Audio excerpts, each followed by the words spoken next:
Kaibigan, sa oras na ito, narito naman tayo upang pag-aralan ang mga ginintuang salita at makapangyarihang salita ng ating Panginoong Diyos. Dalangin namin dito sa studio na ikaw ay nasa mabuting kalagayan habang tayo ay nag-aaral ng salita ng ating Panginoong Diyos. Purihin siya sapagkat tunay na nararanasan natin ang patuloy na gabay at biyaya at mga katotohanan nating pinapag-aralan linggo-linggo sa programang ito. Lalo tayong lumalakas sa ating pananampalataya kaya't hanggang maaari, kaibigan, ay huwag kang bibitiw sa ating programang Oras ng Pag-aaral sa pamamagitan ng Hope Channel North Philippines. Ito po ang iyong lingkod, Pastor Ray Urbi, bilang facilitator sa ating pag-aaral sa oras na ito. Binabati ko ang lahat ng mga viewers natin sa may malayong lugar, sa may Athens, sa may Greece, sa may Singapore, sa may France, sa may Spain, at sa may dito sa Pilipinas, sa may Kolong-Kolong Consueral Romblon, sa may Alegria Church, Talaw-Talaw Church, sa may Lucena City, sa may Ubito Church sa Caranglan, Nueva Ecija, sa may Difon, Quirino Province, mga kapatiran na pamilyang Maritan Family, sa may Baljo Church, Imos, at sa may Cavite at Voice of Hope Music Ministry. Pagpalain kayo ng ating Panginoon sa may AMCC, Iligan City, sa may Tayug, Pangasinan, sa may Nagkarlan Church, kayong mga kapatiran dyan, at sa Kabuyaw Church, sa may Gumaka, Quezon,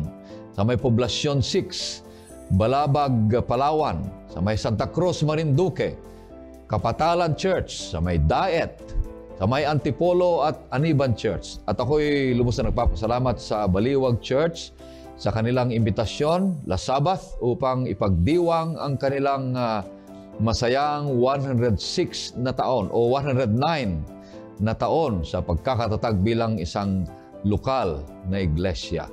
At sa lahat ng mga hindi ko nabanggit, kaibigan, maging saan ka man, ay kaawaan nawa ng ating Panginoong Diyos. Maraming salamat sa mga nagsusulat at nagbibigay comment sa comment section at patuloy na dinadalangin namin kayo na palakasin kayo ng ating Panginoong Diyos. Ang ating muling makakasama dito sa studio ay ating mga kamanggagawa ng ating Panginoong Diyos. Ang una sa lahat dito ay si Pastor Joel Abonales Jr. Makikita natin sa kanyang programang Dear Pastor. Kumusta kayo, Pastor Joel? Maraming salamat, Pastor Ray. Binabati ko rin lahat ng mga viewers po natin na nasa iba't ibang dako ng lugar. Nagpapasalamat po ako na maging kabahagi ng oras ng pag-aaral. Nawa sa ating pong pag-aaral, maging sentro ang ating Panginoong Hesus. Siya ang maging dahilan kung bakit lalo tayong nag-aaral. Nawa, sama-sama tayong lumago habang tayong mag-aaral ng kanya pong salita.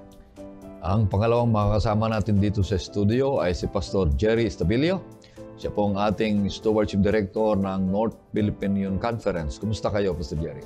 Mabuti naman, Pastor Ray. At tayong lahat ay pinagpapala dito, Pastor Joel, sa ating mga ginagawang pag-aaral at ang mga ating pong mga viewers ay patuloy na nadalangin tayo na sila po'y nasa mabuting kalagayan at kayo rin po ay nabe-bless dito sa ating mga ginagawang pag-aaral. Nais ko pong batiin ang ating po palang mga kapatid dyan sa Bustos Seventh-day Adventist Church dyan po sa Bulacan. Sila ho ay nagdiriwang po ngayon ng 22nd founding anniversary ng ilang isang local church ng ating Seventh-day Adventist. At nais kong kayo po'y encourage na patuloy po kayong maglingkod at maging masigla sa mga gawain ng pangangaral, makisangkot po ang lahat at sama-sama po nating yayain ang mga tao sa masiglang paghihintay sa malapit na pagbabalik ng ating pong tagapagligtas.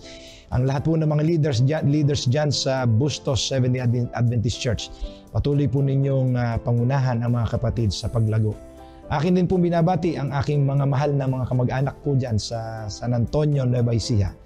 Kayo po ay pagpalain ng Panginoon at ang ating pong mga kapatiran sa Kaisiwan, San Francisco, Nueva Ecija. Salamat po sa inyong pagtutok at pagsubaybay dito po sa oras na pag-aaral. Sa ating pagpapatuloy, nais kitang aniyahan, kaibigan, sa maikling panalangin. O Panginoon Diyos, narito naman ang bawat isa sa amin upang talakayin at pag-aralan ng iyong mga banal na salita.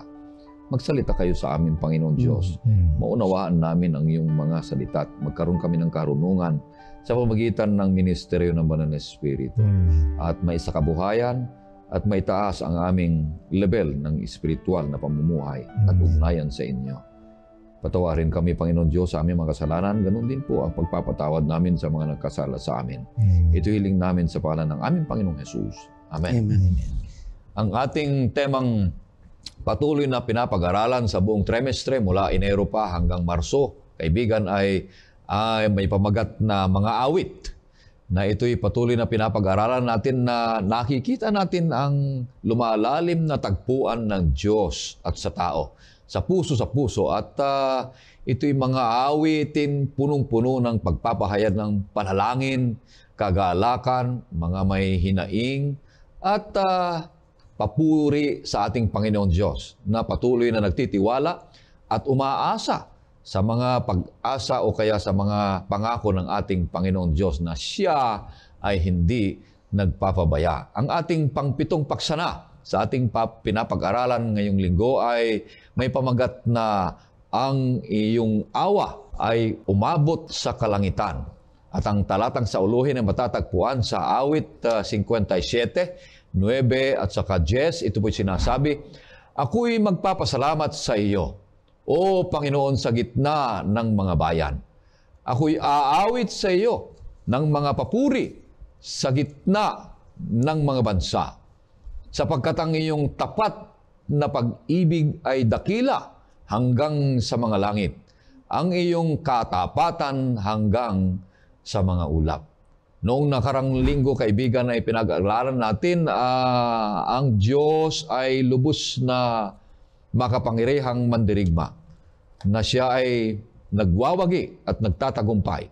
At ang kanyang dakilang pag-ibig ay tunay na nararanasan ng bawat isa sa atin, lalong-lalo na yung mga taong mga punong-puno ng kaawaan at nangangailangan ng tagapagtanggol na ang Diyos na mandirigma sa mga naaapi, sa mga naghihirap, sa mga tinatalukuran ng sosyudad, ang mga makamangyarihang mga tao at merong mga taong mga lubos ang kanilang salapi.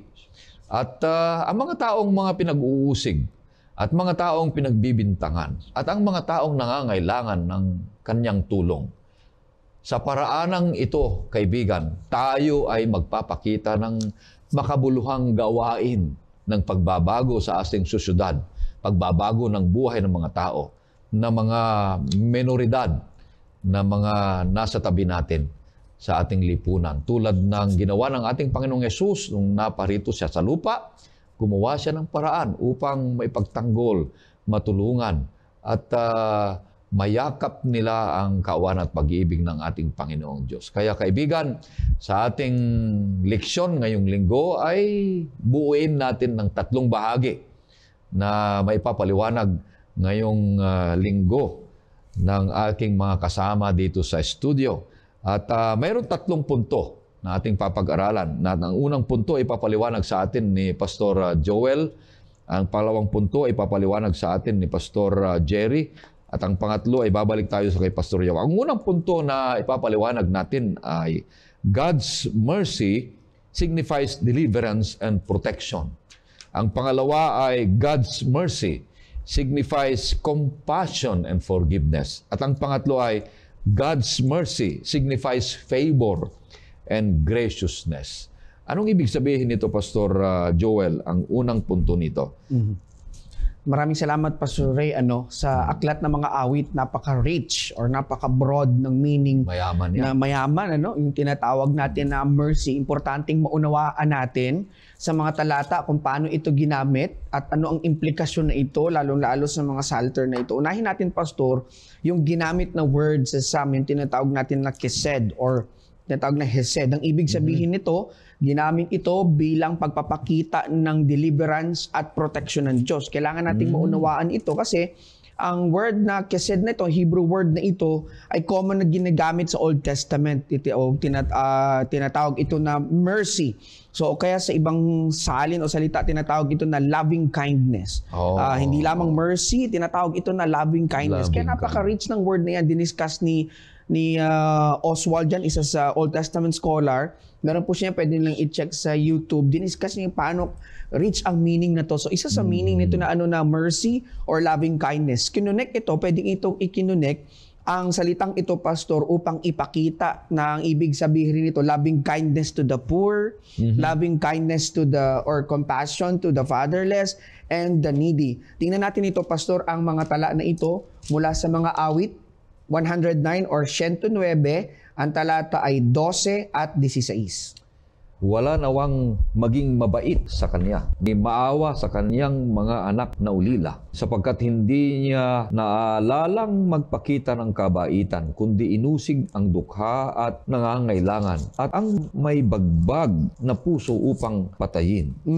Binanggit niya yung kahabagan, ano? Kasama pala yan yung mercy. Ibig sabihin ay parang kaakibat niyan yung word na kahabagan. Ang ibig sabihin niyan, Pastor, God saves His people from disasters and oppressors dito sa book ng Psalm. At marami niya mga talata na pwedeng mabasa natin, kulang lang ang ating time. So sa narration ng aklat ng awit, mga kapatid at mga kaibigan, isa rin sa ibig sabihin niya yung tinatawag na deliverance. Unahin muna natin, Pastor, itong deliverance. So kapag ginamit ng aklat ng awit, yung word na itong kesed nito, ang ibig sabihin niyan, God is able to deliver us. So, tingnan natin itong mga talata. Ang ibig sabihin ng mga ito sa mga awit 31 verse 17, mga awit 94 verse 18, mga awit 109 verse 26, mga awit 62 verse 12 and 13, mga awit 59, 11, 17 at 18.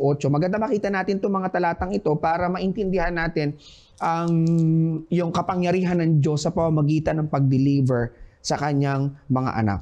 Huwag mong hayaang malagay ako sa kahiyan, O Panginoon, sapagkat sa iyo ako'y nananawagan. Hayaang malagay ang masasama sa kahiyan, na magsitahimik nawa sila sa Sheol. Nang aking sabihin, ang aking paa ay dumulas, O Panginoon, alalayan mo ako ng iyong pag-ibig na wagas. O Panginoon kong Diyos, tulungan mo ako. Ayon sa iyong tapat na pag-ibig, ako ay iligtas mo. At sa iyo, O Panginoon, ang tapat na pag-ibig, sapagkat ginagantihan mo ang tao ayon sa kanyang gawa. Huwag mo silang patayin, baka makalimot ang aking bayan. Pangalatin mo sila sa pamagitan ng iyong kapangyarihan at ibaba mo sila, O Panginoon, na kalasag namin. O aking kalakasan, aawit ako ng mga papuri sa iyo, sapagkat ikaw, O Diyos, ay muog ko, ang Diyos na nagpapakita sa akin ng tapat na pagsuyo. Bari magtaka sila, Pastor, mercy, pero ginamit sa translation sa Tagalog ay mga parang pag-ibig or pagmamahal. Better understood yan, sinabi na natin kanina na pwedeng ibig sabihin niyan ay loving kindness. Kasi rich to ang word na to. So sa mga binasa niyong talata kanina, Pastor, ipinapakita na in essence, ito ay redemptive act of God on behalf of His people. Ibig sabihin, nasa pamamagitan ng kesed or loving kindness ng Diyos, pinipreserba niya, kasama dito, Pastor, yung pag-deliver, yung ipinipreserba niya ang ating mga buhay. Apaka-importante yan na maintindihan natin sa aklat ng mga awit na ang Diyos pala, kahit na tayo nagkukulang sa Kanya, mahina tayo, but still, mas pinili niya pa rin na i-deliver tayo based doon, no? Yung pagmamahal, yung loving kindness, rich sa aklat ng mga awit. At isa pa sa meaning ng kesed, ng Hebrew word na to, na mercy, yung tinatawag natin na protection. So pag ginamit yan sa aklat ng awit, it not only refers to God's deliverance, but it could also refer to God's protection. Basahin natin, Pastor, ang mga awit 36, ang talata ay 10 at 11, at mga awit 32, ang talata ay 10. O ipagpatuloy mo ang iyong tapat na pag-ibig sa mga nakakakilala sa iyo at ang iyong pagliligtas sa may matuwid na puso. Huwag nawang dumating sa akin ang paa ng kapalaluan ni ng kamay ng masama. Ako'y ipagtabuyan. So ang kesed na ito ay identified din ito as sa faithfulness ng Diyos. Pwede pala natin ito ipag-pray, Pastor, yung kesed, Panginoon. Ipagkaloob mo ang iyong kesed, ang iyong proteksyon sa akin. So, ano ba to? Limited lamang ba to? Prayer na to sa Psalter? Hindi po, pwede rin po natin. Kung nakakaranas tayo ng pang-aapi sa buhay, nakakaranas tayo ng mga pangmamak or sa mga arrogant, kasi ito, prayer ito na i-deliver siya, proteksyonan siya sa wicked people at sa mga arrogant.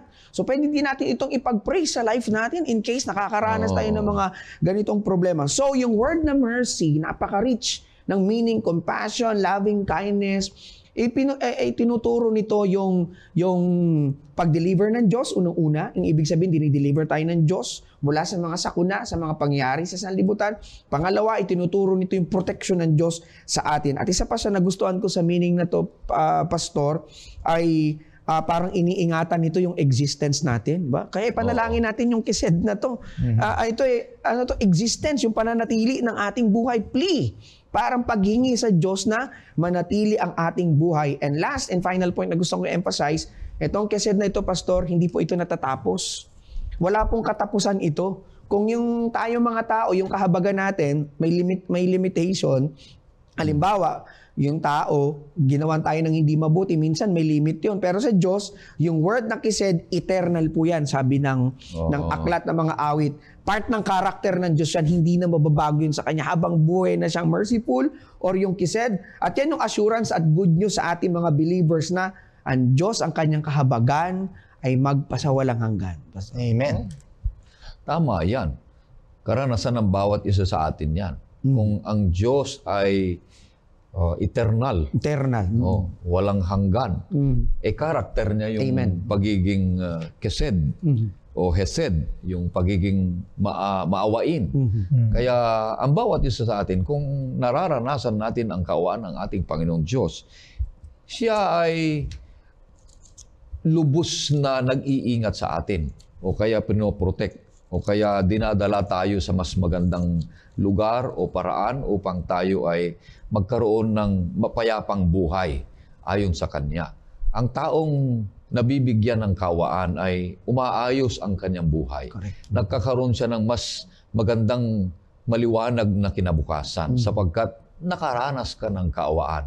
Yun din ay isang pagbabago, panahon ng pagbabago mo o yung panahon na para ikaw ay magbago sapagkat nakatanggap ka ng kaawaan galing sa Panginoong Diyos. Kaya salamat sa Panginoon na ang Panginoong Diyos ay patuloy, eternal, walang hanggan ang kanyang hesed o kaya kaawaan. Na sinabi mo kanina, ang kaawaan ng Diyos ay isang pag-ibig ng Panginoong Diyos sa bawat isa sa atin. Kaya hindi lang yung nakaraan ay napag-aralan natin na ang Diyos ay isang mandirigma na nagtatanggol sa mga naaapi. Ngayon naman ay naaawa sa mga taong mga nangangailangan ng kaawaan, lalong-lalo na yung mga taong lumalapit sa Kanya upang makaranas sila ng kaawaan. Ano, Pastor Jerry? Ganda. Magandang bagay ito na maranasan ng bawat isa sa atin. Yeah, hesed. Ang ganda po ng pagkakagamit pala niyan sa banal na kasulatan. Mayaman na isang salita na ipinakikita talaga ang pag-ibig na wagas ng ating Panginoon, mga minamahal. So ang isa pa pong salitang Hebreo na ginamit tungkol po sa kaawaan, Pastor Ray, yung kaawaan ng Diyos ay yung Hebrew word na raham. Yung pangalawang punto na yan. Raham. Ang puntos po natin doon ay God's mercy signifies compassion and forgiveness. So, compassion and forgiveness. God's mercy ng minamahal. Yung kahabagan ng ating Panginoon na ang description naman po na salita ay ginamit po dito ay raham o raham na madalas po na tuwirang isinasalin sa English na salita na tender mercy o saganang kaawaan po sa Tagalog. Sa karanasan po ni Haring David, matapos po na ipakilala ng propetang si Propeta Nathan, ang propeta ng Diyos, ang kanyang malaking kasalanan ng pagkuha at pagsiping kay Bathsheba o sa pangangalo niya. Ipinakilala po ng propeta kay Haring David ang kanyang kasalanan. Kaya si Haring David na-realize niya yung kanyang guilt, yung kanyang kasalanan, Pastor Reno. Lumapit si Haring David sa Panginoon na may bagbag na puso. Siya po'y umiiyak. Maaaring dinadagukan niya ang kanyang dibdib na may pagsisisi. Umiiyak po siya na may malalim na pagsisisi at humihingi ng awa sa Panginoon o Aman. Ito po ay basahin natin ang bahagi ng kanyang panalangin na makikita po natin na naitala po ng mga awit. Ito po ay awit ni Haring David. Mga awit 51. Ang sabi po dito, maawa ka sa akin, O Diyos, ayon sa iyong tapat na pag-ibig. Tapat na pag-ibig. Maawa ka sa akin. Hanan, yun po yung ginamit na salita kanina, O Diyos, ayon sa iyong tapat na pag-ibig, o Hesed, ayon sa iyong saganang kaawan, tender mercy, Rakham, ay pawiin mo ang aking mga paglabag. Ito po ay mga katagang napakayaman, mga minamahal, ng lubos na paglapit ni Haring David sa Panginoon na talagang siya ay nagnanais ng panibagong relasyon, makabalik siya sa Panginoon. Ang salita pong ating pong nais na palutangin dito ay ang bahagi po ng kahabagan ng Diyos na ang salita po ay Rakham o Raham. Ito po ay nagmula sa isang Hebreyong salita na ito po ay pangalan o noun na nangangahulugan po na ito po ay womb o bahay bata, belly o yung tiyan. Mababasa po natin ito sa Genesis 29:31. Pakibasa nga, Pastor Ray. Nang makita ng Panginoon na si Leah ay kinapuutan, binuksan niya ang kanyang bahay bata. Bahay bata. Subalit si Raquel ay baog. Yun po yung awat habag ng Diyos, yung pagbukas sa kanyang bahay bata ay Rakham po pala yun. Ano? So ang Rakham po na salita sa noun ay womb, belly o tiyan, mga minamahal. Isang salitang naglalaman po ng kaisipan ng maalab na pag-aalaga ng isang ina sa kanyang sanggol. Ito po'y mababasa natin sa karanasan ni Job, Pastor Ray. Pakibasa nga natin, tingnan natin sa Job 24 verse 20. Kalilimutan sila ng sinapupunan para sa bulate matamis silang matatagpuan. So, hindi na maalala ang kanilang pangalan. Kaya't babaliing parang punong kahoy ang kasamaan. So binabanggit po dito na talagang ang Panginoon ay pinaparis ang kanyang awa na isang Rakham. Ang Rakham ay nagpapakita rin po ito ng isang emosyon na kabaligtaran po ng galit na ipinapahayag po ni Amos at ni Zacarias. Ang emosyon pong ito ay isang uri ng kabutihang higit na malaki kaysa nararapat na ibigay sa isang tao. Ito po ay isang relasyon, isang konteksto ng pagpapahayag ng salita ng Rakham ay ang kahulugan ng pagpapakita ng habag o pabor. Mababasa po natin sa mga awit 106 verse 46. Pastor Ray, pakibasa nga natin. Ginawa niyang sila'y kaawaan sa harap ng lahat ng bumihag sa kanila. So ito po ay pinakikita, yung kaawaan nagpapakita ng habag o pabor, no? Yan po ay ang Rakham. Tulad po ng isang taong may kapangyarihan sa isang mataas na posisyon na nagpapakita po ng pabor sa isang mas mababang posisyon. Ito nga po yung pwede natin ito salin siguro na biyaya, no? Biyaya. Sa ganito pong pagpapaliwanag, ang larawan ay ang kahulugan po ng awa ng Diyos sa atin ay Rakham, okay, Raham. Ang napakagandang description. Ayon po sa paliwanag ng New International Dictionary of Old Testament Exegesis, Volume 3, page 1091, na ang awa daw po ng Diyos ay nagpapakita ng mainit na pagkakalinga. Isang pagkalinga na handang magtiis, handang magpatawad ng kasalanan at magbigay ng biyaya sa halip na ito po ay hatol. So yung pabor na ibinigay ng Diyos sa atin. Kaya hindi po tayo karapat-dapat sa kanyang awa. Pero ibinangon niya tayo sa kanyang biyaya. Mm. Okay? Rakham. At nagpapabalik sa atin sa kanya ng isang ipinakita niyang pabor sa atin. Dagdag pa po rito, ipinapakita ng Panginoon ang kanyang habag sa mga taong napinsala ng kasalanan at nagkulang sa kanya. Sinabi ni Haring Solomon sa Kawikaan 28:13, siyang nagtatakip ng kanyang mga pagsuway ay hindi sasagana. Ngunit ang nagpapahayag at tumatalikod sa mga iyon ay magtatamo ng awa o kahabagan ng Diyos. Ibig sabihin, ang nais lang ng Diyos sa atin ay lumapit tayo sa Kanya, kagaya po ng karanasan ni Haring David, no, Pastor Joel? Yung bang mayroong bagbag na puso, yung lubos na pagsisisi. Correct. Hindi man tayo karapat-dapat sa ating Panginoon na ating mga nagawang mga pagkakamali at kasalanan. Tulad ni Haring David, tinanggap siya ng Panginoon, binigyan siya ng pabor mula sa mataas na kalagayan na posisyon ng Panginoon. Sa ating mababang kalagayan ng posisyon ay pinakitaan niya tayo ng rakham. Habag na tayo po ay kinalinga na parang anak ng Diyos na siya ang ating mahal na ina. Nakakaranas po tayo ng mga kapatid ng tinatawag po nating ginhawa ng kalooban, kaaliwan, mula sa ating mga pagtalikod na gawa, mga kasalanan natin na gawa, makakasumpong tayo ng awa sa Panginoon at pagkalinga mula sa ating mga ginawang mga kasalanan. Matitiyak natin ang Panginoon ay handa tayong tanggapin sa oras na tayo ay magbukas ng ating mga kasalanan sa Kanya at saganang awa ang ipapakita sa atin ng Panginoon. Alright, mapakaganda ang ating leksyon na ang ibig sabihin ng ating paulo ng ating leksyon ay yung kaawaan ng Panginoon Diyos. Marami palang salita ito na inilalabas. Unang-una, yung piniliwanag mo, Pastor, ay Hesed. Ibig sabihin ay karakter ng Panginoon ito na nasa kanyang kaawaan na i-deliver at i-protect ang kanyang mga tao. Iligtas, iingatan ang kanyang mga tao, mga anak. At yung pangalawa ay naliwanag ng Pastor na Rakham, ibig sabihin ay compassion and forgiveness. Pangalawang ibig sabihin ng mercy ito na ito'y may pagmamalasakit. Ipinapakita niya na ang lahat ng mga naapi, lahat ng mga nangangailangan, lahat ng mga walang kakayanan ay may pagmamalasakit ang Panginoon Diyos about sa atin.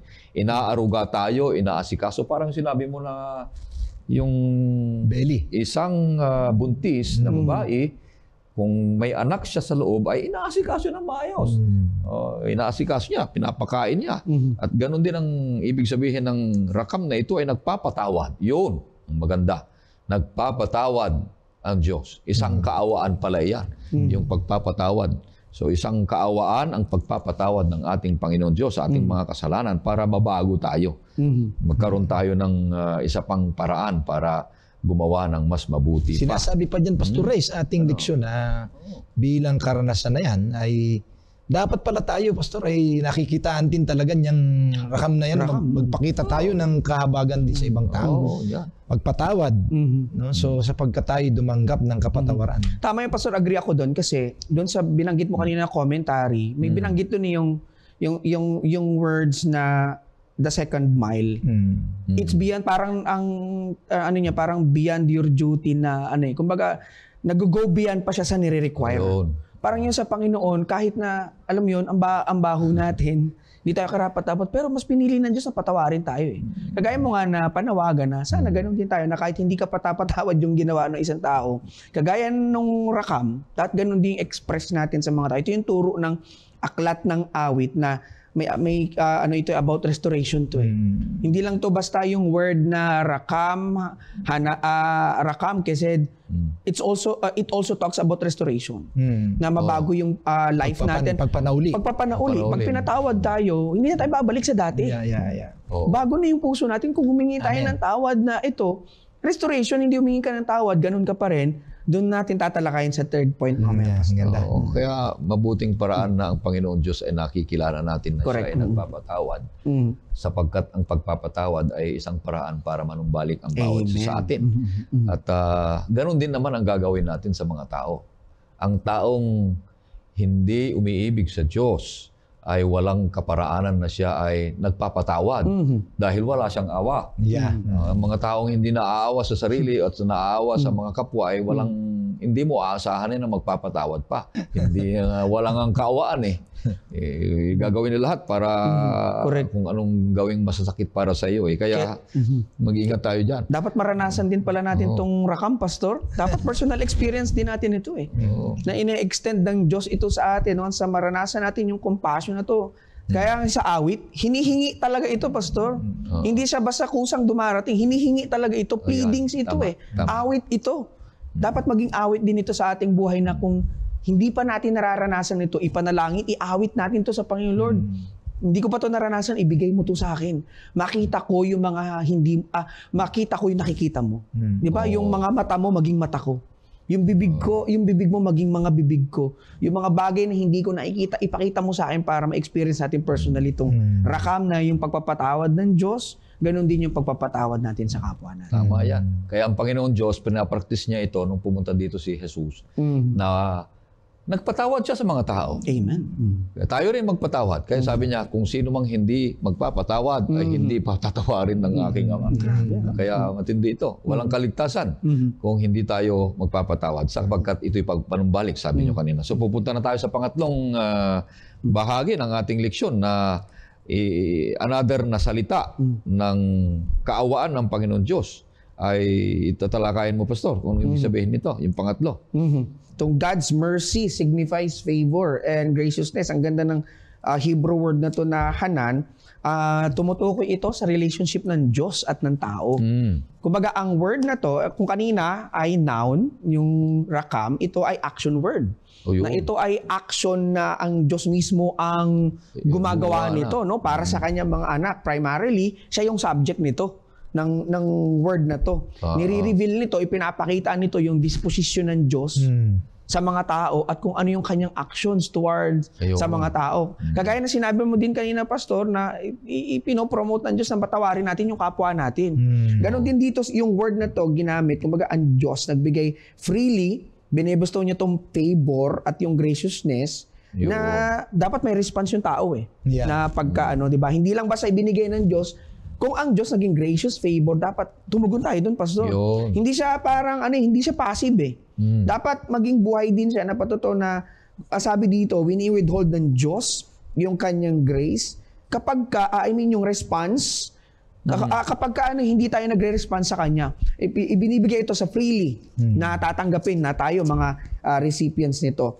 Kapag for example, binibigay ng Diyos yung kanyang grace.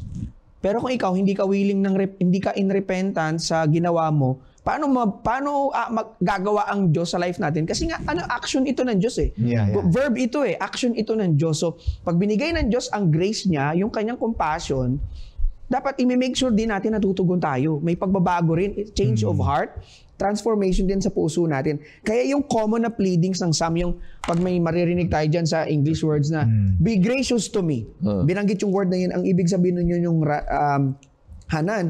Ang ibig sabihin nun ay, ang Diyos umaksyon ka sa panawagan ko. Basahin natin, Pastor, sa mga awit.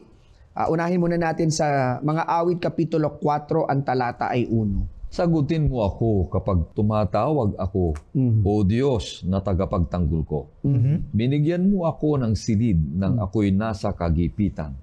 Maawa ka sa akin at dalangin ko'y iyong pakinggan. Alam ng Psalter na to, mga awit na to, na ang Diyos ay gracious.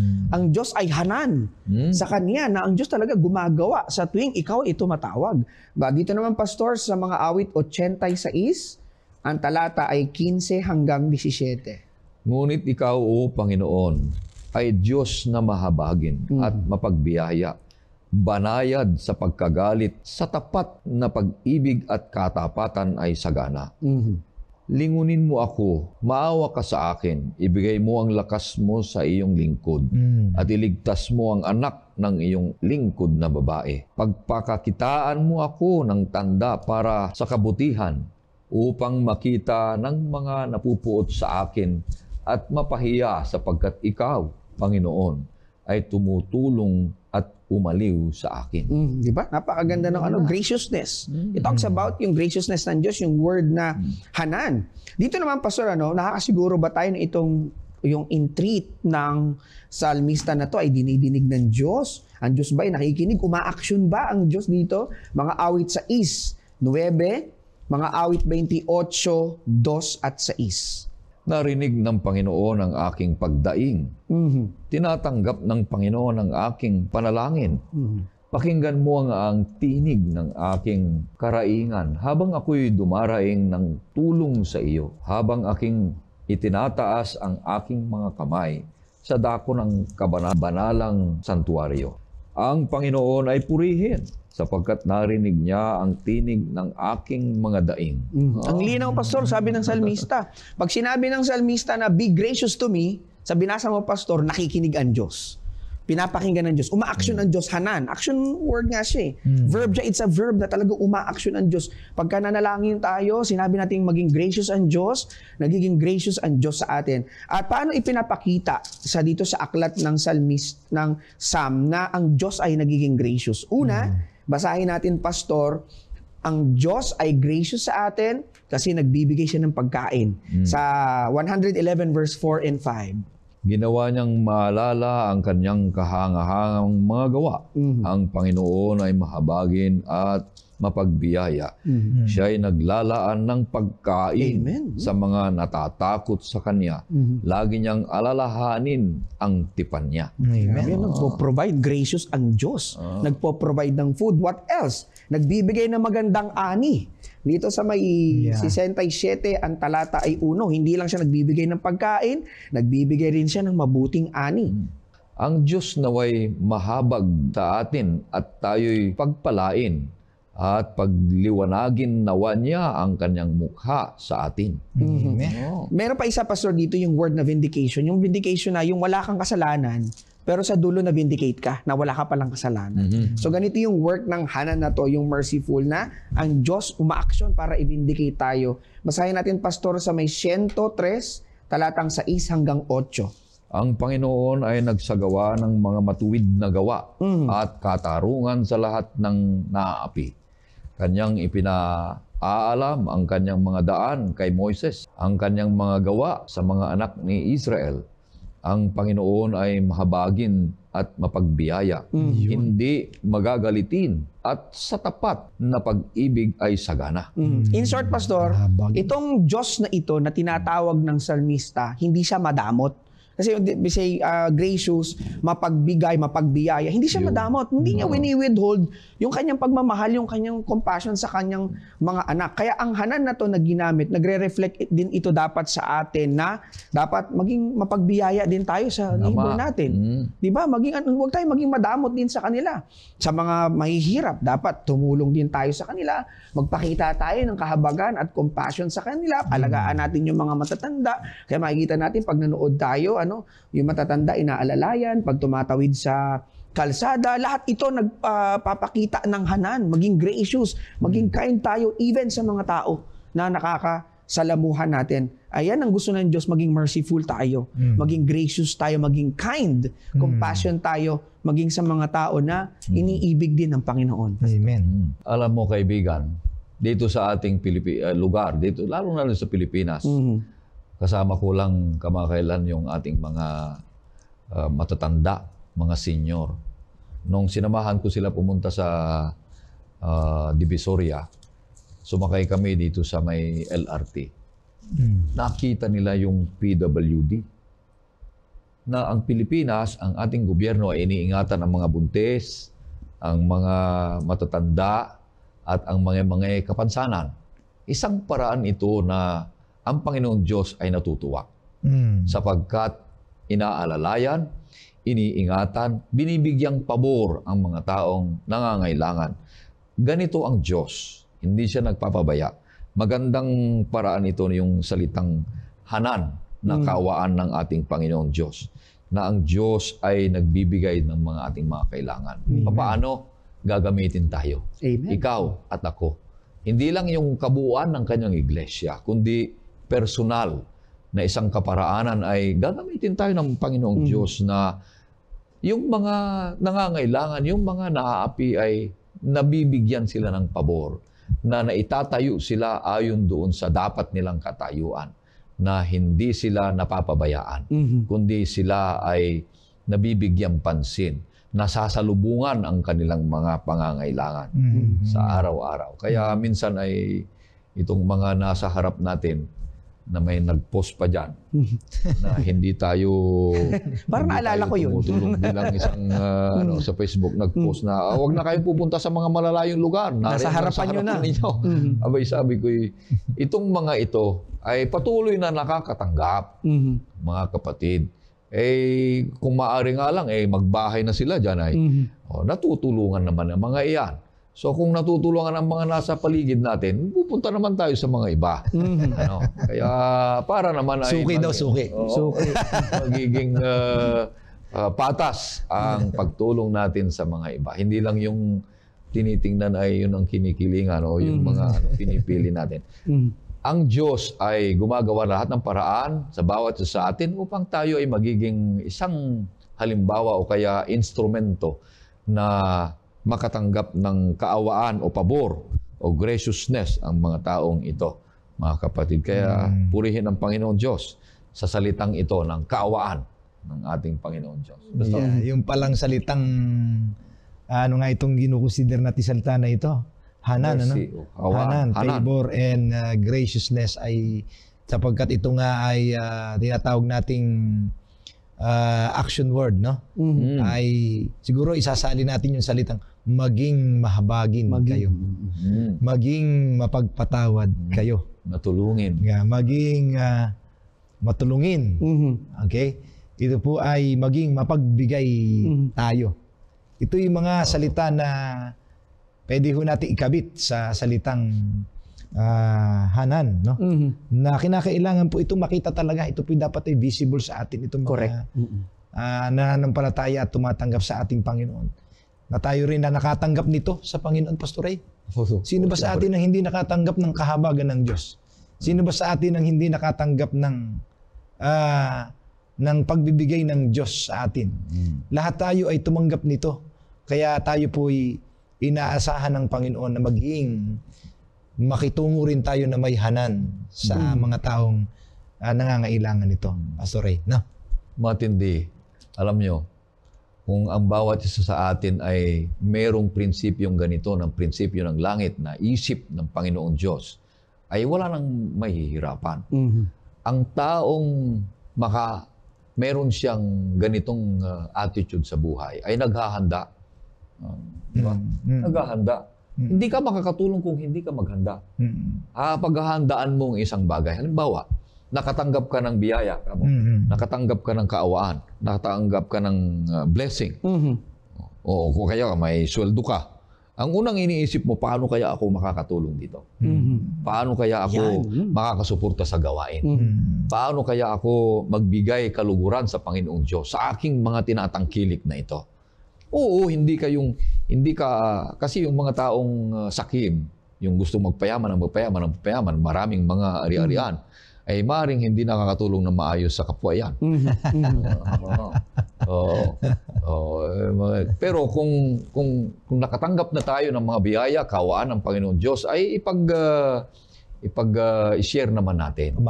Ibahagi natin sa mga taong mas nangangailangan pa sa atin. Kaya pagpalain ka ng ating Panginoong Diyos. Kung ang mga tinatangkilik mo, mga biyaya na inyong tinatanggap araw-araw ay inuuna ang Panginoong Diyos. Kaya God first. God first, ano? God first. Malaking bagay ito. Kaya tatlong salita. Ano, Pastor? Tatlong salita. Hesed, Raham, at saka Hanan. Ang mga tatlong salitang ito ay mayaman ng kaawaan ang Panginoong Diyos sa bawat isa sa atin. Meron pa isang word, Pastor, bagamat yan ay pwedeng ikapit din, i-relate sa tao, pwede nilang ma-experience. Pero may isang Hebrew word na ng itong na sa Diyos lang to. Mercy. Tinatawag natin na selila sa Hebrew word. Nang ibig sabihin yan, sa Diyos lang po ikinakapit yan. Siyempre tayo, Pastor, pwede tayo mag-express ng forgiveness sa tao. Pero wala tayong kapangyarihan na i-remove yung sin nila. Tanging sa Diyos lang yan. So dyan sa Bible, ipinapakita na Alam nyo, tayo, bagamat pwede nating ma-experience yung forgiveness, ibigay natin sa mga tao, pero ang Diyos na makakapag-alis ng guilt sa puso natin. Yeah. Amen. That's the beauty of this Hebrew word. Napaka-rich niyan eh. Kaya itong si Lila na bukod doon sa 3 na binanggit, actually 6 yan na iba't ibang Hebrew word na mercy yan eh. Ito lang nabanggit natin na very particular na ma-experience, makita ng ating mga manonood na yung si Lila ginamit sa Diyos na siya lang mag-aalis ng kasalanan. Parang yung sa John 1:29, di ba? Narito ang kordero ng Diyos na nag-aalis ng kasalanan ng sanlibutan. Kaya kung nabubuhay tayo sa guilt, ito ang word na ginamit, ang Diyos makakapag-alis ng guilt natin. So wala tayong ibang paraan, kundi lumapit, umawi tayo sa Panginoon. Awitin natin na alisin niya ang guilt sa puso natin. At balikan ko, Pastor, ito siguro sa closing remark ko ito sa pag-aaral natin. Yung word na kised, binanggit natin na mercy, di ba? Hindi lang basta, nakita ng Diyos na yung tender care, okay, sige, naawa ko sa'yo. Kawawa ka naman. Kawawa ka naman. Iba yung sinabi, Pastor, na umaksyon ka. Ang Diyos, hindi niya lang basta sinabi na maawa ka, kundi may action ka. You must do something for other people. Kailangan may gawin ka. Kaya yung sa binabanggit kanina na yung something na instead of taking picture para may hindi, why not ikaw nag-picture doon? Ay, pakita mo na tumulong ka, nag-act ka. On your own, ipinakita mo, ikaw talaga mismo, yun nandun na nahabag ka. I think mas the best yun, Pastor. Nag-selfie ka, tinulungan mo. I think mas okay sa akin yun na in-extend mo yung help sa ibang tao, ikaw mismo na, hindi mo lang siya sinabi na, ay, nakakaawa naman siya, no? Ang mas nakakabag, Pastor, wala kang ginawa para sa kanila. Hindi pwede ka lang. Kaya yung action word ng mercy na yung Pastor, papasok yun. Kailangan may gawin tayong kakaiba para sa kapwa natin. Hindi lang basta sinabi ng bibig natin. Kundi ginawa ng ating kamay, ng ating mga paa, kasi yun yung nais ng Diyos. Hindi lang naman kasi nagsalita ang Diyos eh. Nag-akto ang Diyos para sagipin tayo sa pagkakasala natin. Nag-akto ang Diyos base sa kanyang kahabagan. Napakaganda. Merong ganyan sa aming Tagalog, Pastor Ray. Aanin ko ang habag kung ang kapwa ko na may kinakabag. Oo nga, Ganda rin na no? Ang rhyme niya, Okay, may ibig sabihin niyon, Pastor. Bawat isa sa atin. Makakalamanti Kaya yan. kung tayo ay nagkakaroon ng habag, kaawaan, ay gagawin na natin. Correct. Kaibigan, huwag tayong maghanap ng mga taong hindi nagbibigay ng habag. Ito, wala, hindi tumutulong. Huwag tayong maghanap ng mga taong mga pagkukulang nila na hindi sila naghabag. Tayo mismo yung gumawa. Tayo mismo na. Kaya nga sabi ng awitin ay, let there be peace and let it begin with me. With me. Magkaroon sana tayo ng kaawaan, pero ang unang sa lahat ay mag-umpisa sa atin. Sapagkat ang Diyos, inumpisahan niya. Hindi natin alam kung paano magkaroon ng kaawaan, kapangyarihan na magpatawad o magiging malasakit at matulungin at magpag-aruga at mapag-ingat sa kapwa. Wala tayo niyan dahil sa kasalanan. Pero ang Diyos, sa pagitan kay Kristo Jesus, pumunta sa lupa upang ituro ang matuwid at tamang daan ng paraan ng pamumuhay. At ito isang kabanalan na nagpapakita sa ating Panginoong Diyos. Kaya purihin ang kanyang pangalan. Ating mga napag-aralan ay malalim na ibig sabihin ng kaawaan ng ating Panginoon Diyos. Marami pala ito, kaya lang ito yung mga kailangan ng bawat isa sa atin upang may isa kabuhayan at makita sa ating buhay Kristiyano at maihanda ang ating buhay sa malapit na padating ng ating Panginoong Hesus, sapagkat huwag at hindi nakukulang ang Panginoong Diyos para tayo ay palalahanan kung ano ang dapat nating gawin sa ating mga kapwa at syudad para lumago at umayos ang Ebanghelyo at maranasan ng bawat isa sa atin ang pag-ibig ng ating Panginoong Diyos habang naglilingkod sa Kanya at naghihintay sa malapit na padating. Kaya bago tayo magtapos at pakinggan natin si Pastor sa ating kanyang panalangin, makakarinig po tayo ng isang awitin.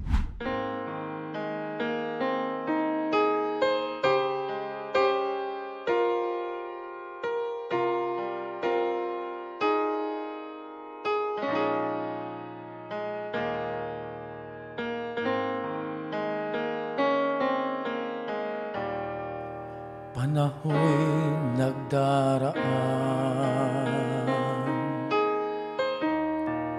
umiikot ang buhay, sinikap na sundin ko ang Diyos, ngunit lahat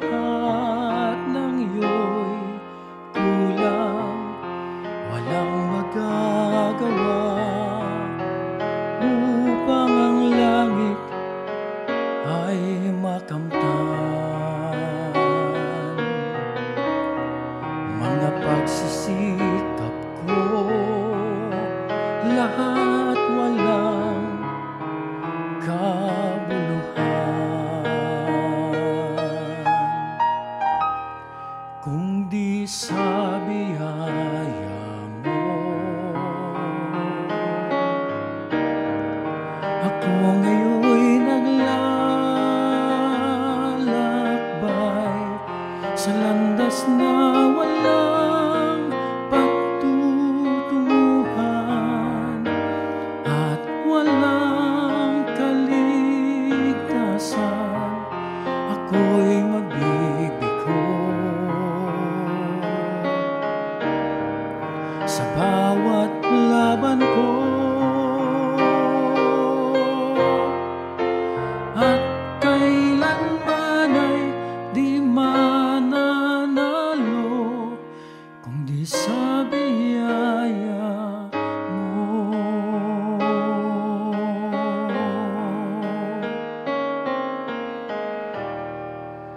Ako'y nagpupuri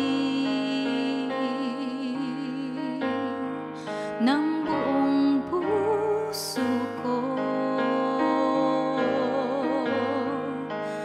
Inahalay ko sa'yo, Jesus, na sa akin ay tumubos. Batid mong kapalit ng pag-ibig mong lubos. Tinahak mo ang landas sa pagitan ko at langit upang di mawaglit kung di sa biyaya mo.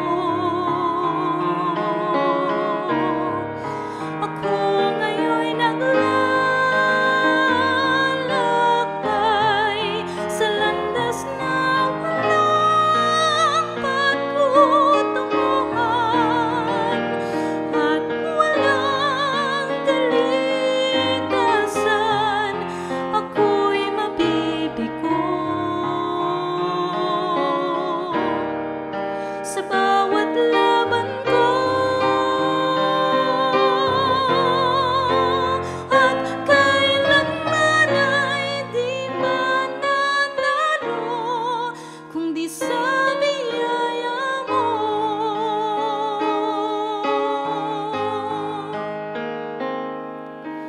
Biyaya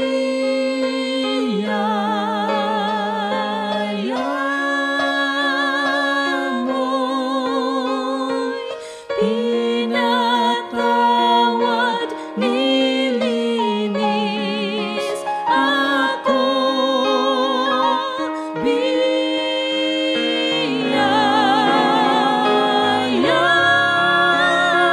mo'y dakilang higit sa sala ko kung di sa biyaya mo.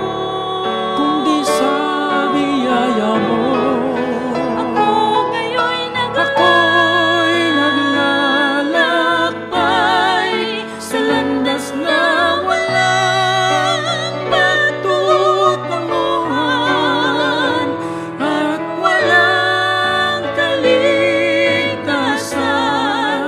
ako'y mabibigo Ako'y mabibigo sa bawat laban sa bawat laban ko, at kailanman ay di mananalo kung di sa biyaya mo.